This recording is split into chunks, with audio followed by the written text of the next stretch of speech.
بسم اللہ الرحمن الرحیم۔ ناظرین، وہ کون سی حالات ہیں جب نماز نہیں پڑھنی چاہیے؟ ان حالات میں کبھی بھول کر بھی نماز نہ پڑھنا، کیونکہ یہ بہت بڑا گناہ ہے اور نماز کی صورت قبول نہیں ہوگی۔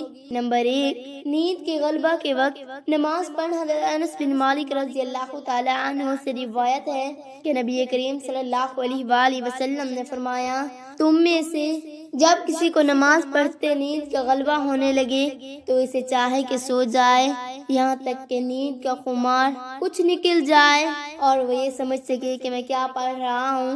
حضرت عائشہ رضی اللہ تعالی عنہما سے روایت ہے کہ رسول اللہ صلی اللہ علیہ وآلہ وسلم نے فرمایا، جب تم میں سے کسی کو نماز میں نیند آنے لگے تو اسے چاہے کہ اپنے بستر پر آ کر سو جائے، کیونکہ اس حالت میں اسے پتہ ہی نہیں چلے گا کہ وہ اپنے بارے میں دعا کر رہا ہے یا بد دعا کر رہا ہے۔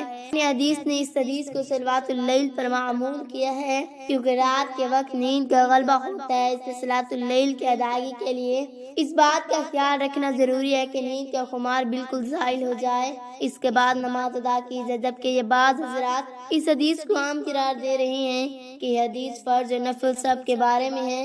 ناظرین محترم، یہ ایک وضاحت ضروری ہے کہ فرض نماز کی ادائیگی میں اگر کافی وقت باقی ہو تو غلبہ نیند کی صورت میں کچھ دیر آرام کے نماز پڑھیں، اور اگر وقت تنگ ہو رہا ہو تو نماز قضا ہونے کا خطرہ تو اپنی پوری کوشش کر کے اپنے آپ سے نیند اور سستی کو زائل کر کے نماز ادا کریں۔ حضرت ابو قتادہ رضی اللہ تعالی عنہما سے روایت ہے کہ رسول اللہ صلی اللہ علیہ وآلہ وسلم نے فرمایا، تفریط یعنی نماز میں کوتاہی نیند میں نہیں، تفریط تو بیداری میں ہوتی ہے، یعنی نیند میں اگر کسی شخص کا بھی کوئی نماز فوت ہو جائے تو یہ تفریط نہیں کہلائے گی۔ تفریط یہ ہے کہ انسان جہاں بوجھ کر نماز بھی اتنی تاثیر کرے کہ دوسری نماز کا وقت داخل ہو جائے، جیسا کہ صراط الطیبی میں ہے۔ اس سے نیند کو نماز پر فوقیت دینے کا وہم پیدا نہیں ہوتا، بلکہ مذکورہ حدیث میں تو نماز جیسے عظیم فریضے کو بہتر انداز میں خشوع و خضوع اور بھرپور توجہ کے ساتھ ادا کرنے کا حکم دیا گیا ہے۔ باقی نمازوں کے لیے جو اوقات مقررہ انہی اوقات مقررہ پر ہی نماز ادا کرنی چاہیے، چاہے حدیث شریف میں اس سے اللہ تعالیٰ کا سبب سے پسندیدہ عمل قرار دیا گیا۔ چنانچہ عبداللہ بن مسعود رضی اللہ تعالی عنہما فرماتے ہیں، میں نے نبی کریم صلی اللہ علیہ وآلہ وسلم سے سوال کیا کہ اللہ تعالیٰ کے ہاں سب سے محبوب عمل کیا ہے؟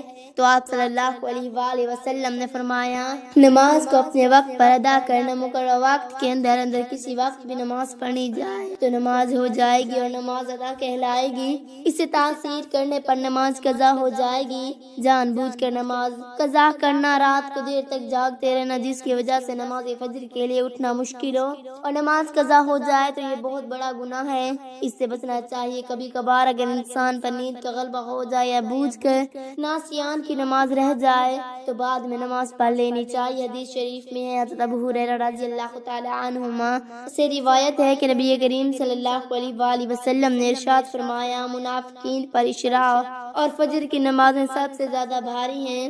اگر ان نمازوں پر ملنے والا اجر معلوم ہو جائے تو ان نمازوں کی ادائیگی کے لیے گھٹنوں کے بل چل کر آئیں، اور میرا دل چاہتا ہے کہ میں نماز کا حکم کروں، نماز کھڑی ہو جائے اور پھر میں کسی کو جماعت کرانے کا حکم دے دوں، اور خود کچھ ایسے لوگوں کے ساتھ لے کر جن کے پاس لکڑیوں کی گھٹنی ہو، ایسے لوگوں کی طرف نکل جاؤں جو جماعت میں کسی شرعی عذر کے نہ ہونے کی صورت میں بھی شریک نہیں ہوتے، اور جا کر ان کے پاس ان کے گھروں کو آگ لگا دوں۔ فقہاء ابو انیس رحمۃ اللہ علیہ فرماتے ہیں کہ آدمی کے لیے اونگتے ہوئے نماز پڑھنا مکروہ ہے، ہاں اگر پڑھ لے تو جائز ہے، جبکہ نماز کے سب سے افعال اور قرات پورے ادا کر سکے۔ نمبر 2، پیشاب یا پاخانہ کو روک کر نماز پڑھنا۔ جس وقت پیشاب یا پاخانہ کا تقاضا شدید ہو ایسے وقت نماز پڑھنا مکروہ تحریمی ہے۔ اسی طرح اگر نماز کے دوران پیشاب یا پاخانہ زور کرے تو نماز چھوڑ کر فراغت کر کے پھر نماز پڑھنی چاہیے، اور اگر کسی حالت میں نماز پڑھ لی تو نماز سرات کے ساتھ ہو جائے گی اور گناہ ہوگا۔ لیکن اگر وقت تنگ ہو، اس طور پر اگر کہ غسل میں مشغول ہوگا تو نماز کا وقت ختم ہو جائے گا تو پہلے نماز پڑھ لیں، اس لیے کہ نماز قضا ہونے کا گناہ زیادہ سخت ہے بنسبت کے راحت کے ساتھ نماز پڑھنے کی صورت معصولی میں، کیونکہ وقت تنگ ہونے کا عذر نہیں ہے۔ اس لیے پہلے پیشاب پاخانہ استنجا سے فارغ ہو کر وضو کرے پھر نماز پڑھے۔ پیشاب پاخانہ آئے ہونے کی حالت میں نماز پڑھنے کی ممانعت احادیث مبارکہ میں آئی ہے۔ سہیل میں چند احادیث نقل کی جاتی ہیں۔ حضرت ہشام بن عروہ اپنے والد عروہ سے روایت کرتے ہیں کہ حضرت عبداللہ بن ارقم رضی اللہ تعالی عنہ لوگ بعد امامت کرایا کرتے تھے۔ ایک دن جماعت کا وقت ہو گیا تو آپ قضاء حاجات کے لیے چلے گئے، پھر واپس آئے تو فرمایا کہ میں نے رسول اللہ صلی اللہ علیہ وآلہ وسلم کو یہ فرماتے سنا کہ جب تم میں سے کسی کو پاخانہ لگا تو نماز پڑھنے سے پہلے اس سے فارغ ہو۔ حضرت عبداللہ رضی اللہ تعالی عنہ سے روایت ہے کہ رسول اللہ صلی اللہ علیہ وآلہ وسلم نے فرمایا کسی شخص کے لیے یہ جائز نہیں کہ دوسرے کے گھر میں طاق انسان کرے بغیر اس کی اجازت کے۔ اگر انسان نے ایسا کیا تو گویا کہ وہ اس میں داخل ہو گیا، اور کوئی امام جماعت سے نماز پڑھائے تو صرف اپنے لیے دعا نہ کرے۔ مقدیوں کو چھوڑ کر اگر اس نے ایسا کیا تو اس نے ان کے ساتھ خیانت کی، اور کوئی شخص اس حالت میں نماز کے لیے کھڑا نہ ہو کہ وہ پیشاب پخانہ کو روکتا ہو۔ حضرت ابو امامہ رضی اللہ تعالی عنہ سے روایت ہے کہ رسول اللہ صلی اللہ علیہ وآلہ وسلم نے فرمایا کہ کوئی شخص اس حالت میں نماز نہ پڑھے کہ وہ پیشاب پخانہ کو روکتا ہو۔